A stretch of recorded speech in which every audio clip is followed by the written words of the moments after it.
গায়ে হলুদের রাত কেটে গেল। গায়ে হলুদের রাতে আমি এক ফোঁটাও ঘুমাইনি। লোকে ভাববে যে আমি বিয়ে ভাঙার জন্য কান্নাকাটি করছি, কিন্তু না, বরং আমার অনেক খুশি লাগছিল। কেননা বিয়ের পর যদি তার এই আসল রূপ দেখতাম তখন হয়তো আরো অনেক কষ্টকর হয়ে যেত আমার। তাই আমার জীবনে দাগ লাগার আগেই বিয়েটা ভেঙে গেছে। গায়ে হলুদের রাতে বাবা মা দুজনেরই চোখে ঘুম নেই। বিয়েতে এত মানুষকে দাওয়াত দিয়েছে, তাদের সামনে মান সম্মানটা কোথায় গিয়ে দাঁড়াবে আর তাদের কি বা বলবে। সকালবেলা বাবা মায়ের রুমে গিয়ে বাবাকে বললাম, বাবা 12 লাখ টাকা কি তারা ফেরত দিয়েছে? যেহেতু বিয়ে ভেঙে গেছে তাই টাকা তো ফেরত দিয়েই দিবে, এতে কোনো চিন্তা নেই। আমি ভাবছি মান সম্মানের কথা। বাবা তুমি মন খারাপ করো না, যা হওয়ার হয়েছে। হয়তো আল্লাহ চান না যে তার সাথে আমার বিয়ে হোক, তাই তো বিয়েটা ভেঙে গেল। আর তোমরাই বলো, এরকম একটা মানুষের সাথে বিয়ের পর কি আমি সুখী হতে পারতাম? তখন বাবা আমার মাথায় হাত বুলিয়ে দিলেন আর কালকের জন্য মাফ চাইলেন আমার কাছে। আমাকে মাফ করে দে মা, মাথা ঠিক ছিল না, তোর গায়ে হাত তুলে ফেলেছি। ধুর, ওই কথা বাদ দাও, আমি তো কখন ভুলে গেছি। তুমি এক কাজ করো, সবাইকে ফোন করে বলে দাও যে বিয়েটা ভেঙে গেছে। তখন আমার মা বলল, তাদেরকে আরেকটা বার ফোন করে জিজ্ঞেস করো সবকিছু ঠিক করা যায় কিনা।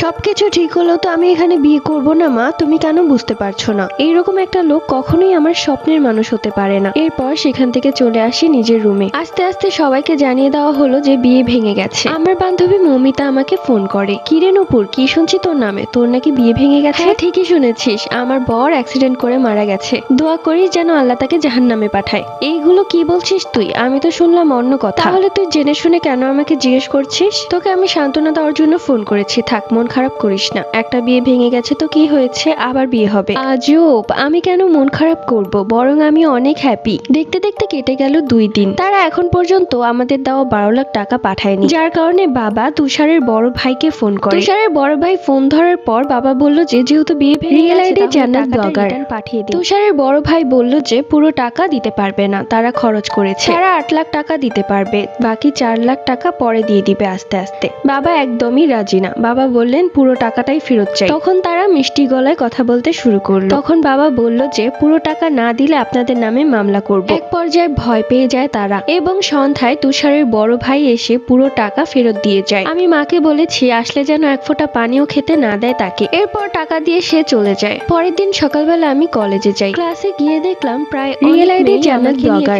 ফিস করে কথা বলছে। আসলে দোষটা আমারই, এই বিয়ের ঢোল পিটিয়েছিলাম সবার মাঝে আমি নিজেই। তাই তো এখন আমাকে সবকিছু মুখ বুঝে সহ্য করতে হবে। এমনি দিন কাটতে লাগলো। একদিন বিকেলবেলা মা আমাকে বলল, তাড়াতাড়ি তৈরি হয়ে নে, আজকে তোকে দেখতে আসবে। আমি মাকে সাফ বলে দিলাম এখন আর বিয়ের নামও নিও না। বিয়ের ওপর থেকে মন উঠে গেছে আমার। তখন মা বলল, তুই যদি এখন বিয়ে না করিস তাহলে তুষাররা ভাববে যে তুই হয়তো তুষারকে অনেক ভালোবাসিস, বিধায় বিয়ে করতে চাচ্ছিস না। পার্ট 4 লাগবে।